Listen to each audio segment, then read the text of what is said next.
चलो आज का क्लास शुरू करते हैं। आज का क्लास हम रिवीजन से शुरू करेंगे। तो हम पिछले क्लास में केस पढ़े थे, ठीक है ना। और केस क्यों इम्पोर्टेंट है? केस इसलिए इम्पोर्टेंट है कि केस अगर जब तक हम नहीं सीखेंगे तब तक हम वॉइस नरेशन ठीक तरीके से नहीं बना सकते हैं। तो वॉइस तो सीखना है, कभी न कभी नरेशन बनाना है, ठीक है ना। तो इसमें हमने क्या सीखा, केस में क्या सीखा कि जो प्रोनाउंस होते हैं, केस के प्रोनाउंस वो सब्जेक्टिव फॉर्म में हो सकते हैं, ऑब्जेक्टिव फॉर्म में हो सकते हैं और पोसेसिव फॉर्म में हो सकते हैं।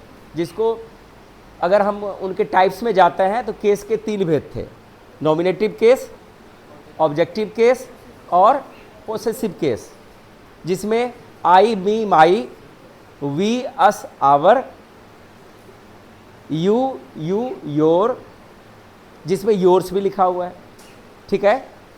उसी तरह से ही, हिम, हिज, सी, हर, हर, और इसमें हर्स भी आपको मिलेगा, ठीक है। दे, दैम, देयर, देयर्स भी मिलेगा। इस प्रकार से हमने पिछले क्लास में भी देखा, कुछ अनुवाद यहाँ पर बनाए और ये आपका मीनिंग है। अगर आप नोट नहीं कर पाए तो यहाँ से आप स्क्रीन को रोक करके अपने मोबाइल में चला करके आप इसको लिख लेंगे, ठीक है। इसमें हमने कल अनुवाद बनाया, यह एक घर है, आपने क्या बनाया, दिस इज अ हाउस। यह मेरा घर है, this is my house. Bharat हमारा देश है, भारत इज आवर कंट्री या इंडिया इज आवर कंट्री। वह मेरी कलम है, दैट इज माई पेन। जब हम संकेत दिखाएंगे, ठीक है ना, संकेत दिखाएंगे वह, तो वहाँ पर स्त्री पुरुष का बोध नहीं होता, कुछ भी बोध होगा तो उसके लिए दैट का प्रयोग आप कर सकते हैं, ठीक है ना। राम मेरा मित्र है, राम इज माई फ्रेंड। यह उन लोगों का बगीचा है, दिस इज दियर गार्डन या ऑर्चार्ड। तुम्हारा घर कहाँ है, वेयर इज योर हाउस। उसका विद्यालय अच्छा कैसे नहीं है, how is his school not good. तुम्हारा घर साफ सुथरा क्यों नहीं है, why is your house not neat and clean. यह एक पक्षी है, दिस इज अ बर्ड। इसके पंख बहुत मुलायम हैं, इट्स फीदर्स आर सॉफ्ट। यहाँ तक हम लोग पढ़ चुके हैं। अब यहाँ से आएगा ग्रामर का रूल, अब यहाँ से नियम आएगा। नियम देखो क्या कहता है, possessive case plus noun singular और वर्ब सिंगुलर। ये क्या, इसका क्या अर्थ हुआ? यदि पोसेसिव केस मतलब माई, योर, आवर इत्यादि के बाद एक वचन का नाउन रहे, एक वचन की संज्ञा रहे, तो वर्ब कैसा रखेंगे, सिंगुलर, ठीक है। दूसरा नियम कहता है कि पोसेसिव केस के बाद नाउन प्लुरल हो तो वर्ब कैसा होगा, प्लुरल होगा। और ये बहुत ही बारीकी अंतर आता है, ठीक है। तो इसका हम डिटेल्स भी लिख लिए हैं। If we use singular noun after the possessive case, verb will be singular, and if we use plural form of noun after possessive case, verb will be plural.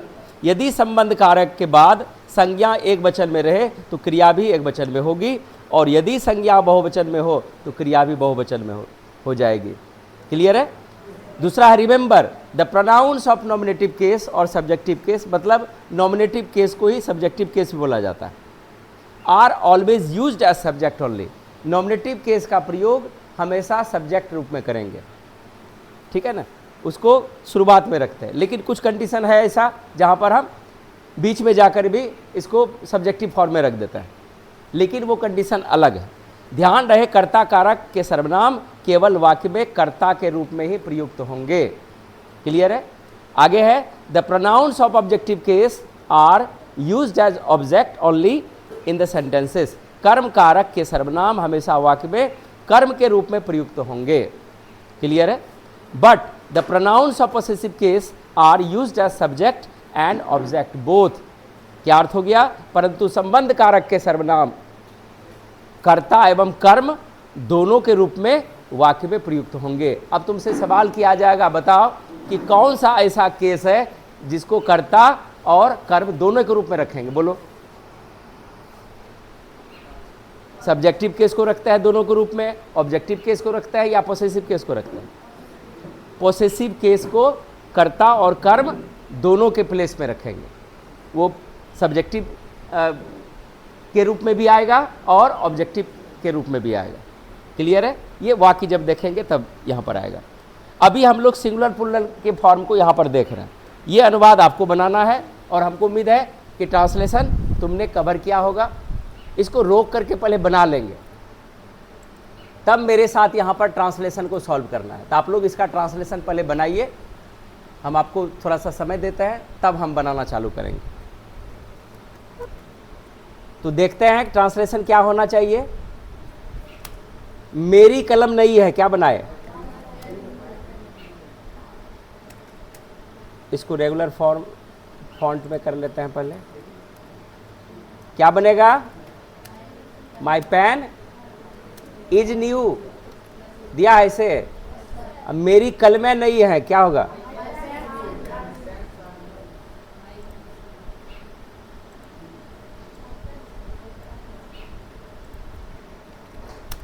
My pens are new, हमारी गाय सीधी है।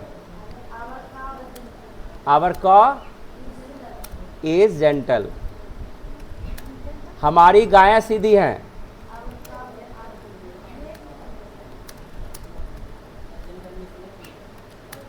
Our cause are gentle, तुम्हारे पिताजी अमीर हैं, क्या बनेगा? मेरे पिताजी। माई फादर क्या होगा? इज पुअर, तुम्हारे पिताजी अमीर हैं, क्या होगा? योर फादर इज या आर? योर फादर इज, पिताजी क्या होता है? एक। क्या बोले रूल्स में, क्या बताए कि यदि पोसेसिव केस के बाद नाउन सिंगुलर हो तो वर्ब कैसा होगा? सिंगुलर। तो यहाँ पर योर क्या है? पोसेसिव केस है और फादर कहने से एक का बोध होता है, तो क्या लगेगा? Is. Your father is rich. समझ में आया? यही इसका मिस्टेक दिखाने के लिए तो हमको पढ़ाना पड़ा। हमारा देश मजबूत है। आवर कंट्री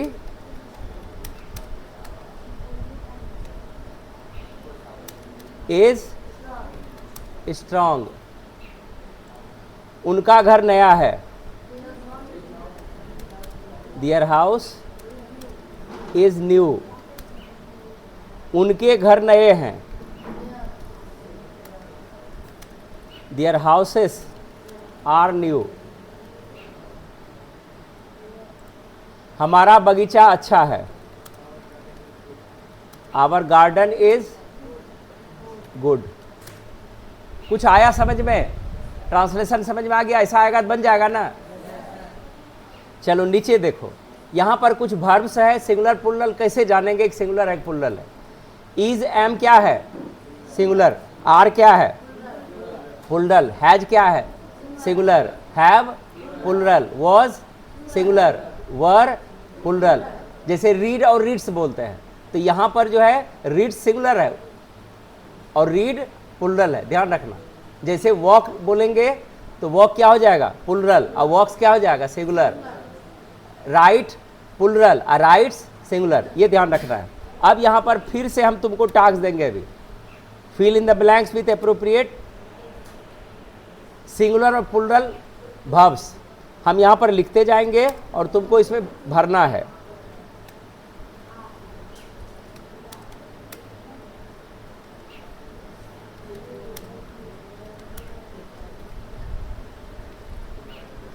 भर लेगा? ये अब क्लास टेस्ट इस तरह से आएगा।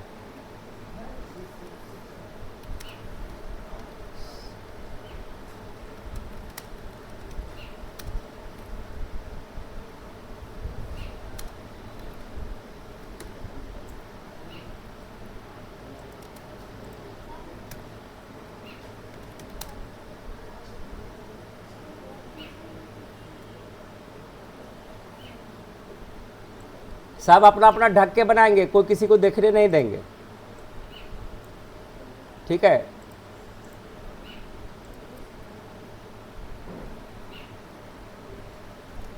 चलिए, उम्मीद है कि आप लोग इसको भी समझ गए होंगे। तो एक बार हम इसको ऊपर से नीचे तक करते हैं। तो इसको सबसे पहले क्या करना है, इसका स्क्रीनशॉट रख लेना है। जितने भी हम यहाँ पर आपको टास्क दिए हैं इसको पहले बना लेना है, तब हम जो आंसर बताएंगे उससे मैच करना है। लेकिन इसको देख देख के नहीं बनाना है, और ना ही किसी से पूछ के बनाना है, ठीक है। तो हिज फ्रेंड पहले में क्या भरेंगे, इज, हम यहाँ पर अंडरलाइन करते जाते हैं। योर बुक्स क्या भरेंगे, आर, चलिए सही है। हिज कॉपीज वर, सिर्फ ध्यान देना इस पर और इस पर, इधर वाला मीनिंग नहीं समझ में आता, मीनिंग से भी इसमें कोई मतलब नहीं।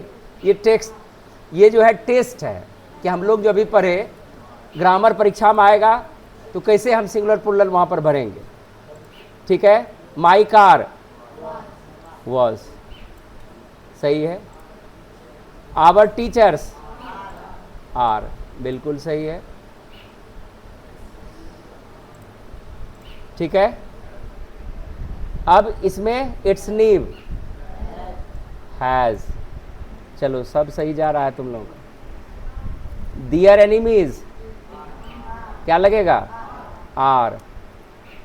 माई फादर गो या गोज, अब देखो यहाँ पर गो और गोज होना क्या चाहिए, माई फादर सिंगुलर फॉर्म है, यहाँ पर देखो एस लगा हुआ सिंगुलर, अब बिना एस का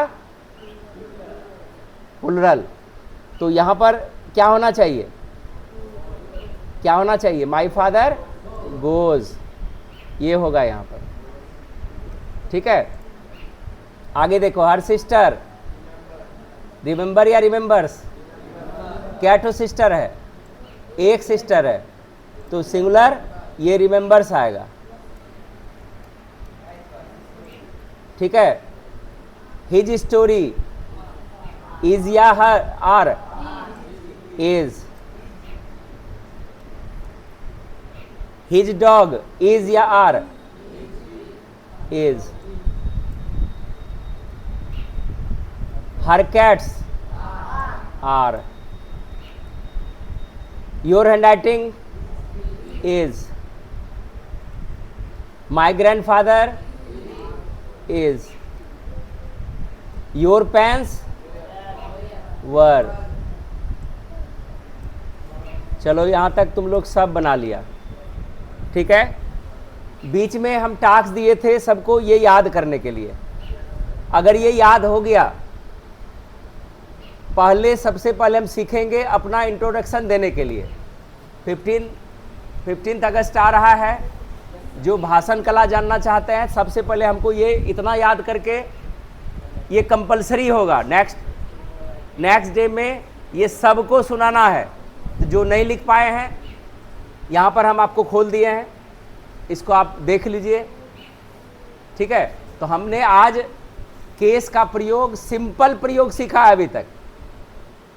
अभी केस टेंस में भी सीखेंगे, केस जो है वॉइस में भी सीखेंगे और नरेशन में भी सीखेंगे, ठीक है। तो जहाँ तक अभी सिंपल ट्रांसलेशन का तात्पर्य था वहाँ तक हम आपको बता दिए, ठीक है। तो इसको हम यहीं तक रिकॉर्डिंग को बंद करेंगे। हमको उम्मीद है कि आपको यहाँ तक समझ में आया होगा। आप लोग इसी तरह से हमारे चैनल से जुड़े रहिए, रेगुलर क्लास कीजिए, अब्सेंट नहीं कीजिए, ठीक है। और नोट्स बनाते जाइए, जहाँ तक लिखे हैं अभी तक आपका 10 नंबर का भी वीडियो चल चुका है, आप वहाँ से नोट्स बना लेंगे और इंग्लिश को थोड़ा सा सीरियस होकर के पढ़ाई करेंगे। नहीं तो फिर उधर खाली किताब में कहानी है, कहानी सुनिए बस काम खत्म। तो जब तक आपका ग्रामर पार्ट मजबूत नहीं होगा तो अंग्रेजी हल्की नहीं होगी और आप अपनी भाषा में क्वेश्चन आंसर का जवाब नहीं दे सकते। प्रश्न उत्तर का जवाब देने के लिए आपका बेसिक का मजबूत होना अनिवार्य है। अब सोचिए कि क्यों आपको पढ़ना है। आप अपनी भाषा में प्रश्न को कितना याद करेंगे, इंटर में भी याद करेंगे, ग्रेजुएशन में याद करेंगे, तो याद किया हुआ चीज़ क्या होता है, भूल जाते हैं। अगर हमको कंसेप्ट समझ में आ गया तो लैंग्वेज अगर सीख गए तो आराम से उसका हम सॉल्व कर सकते हैं, ठीक है। तो चलिए, धन्यवाद कि आप चैनल पर टिके हुए हैं और अपने मित्रों को भी बताइए, ठीक है ना, जो नहीं आ सकते हैं। जो आ सकते हैं कोई दिक्कत नहीं है, आपको ऑफलाइन भी मिल रहा है और ऑनलाइन भी मिल रहा है। चलिए, धन्यवाद।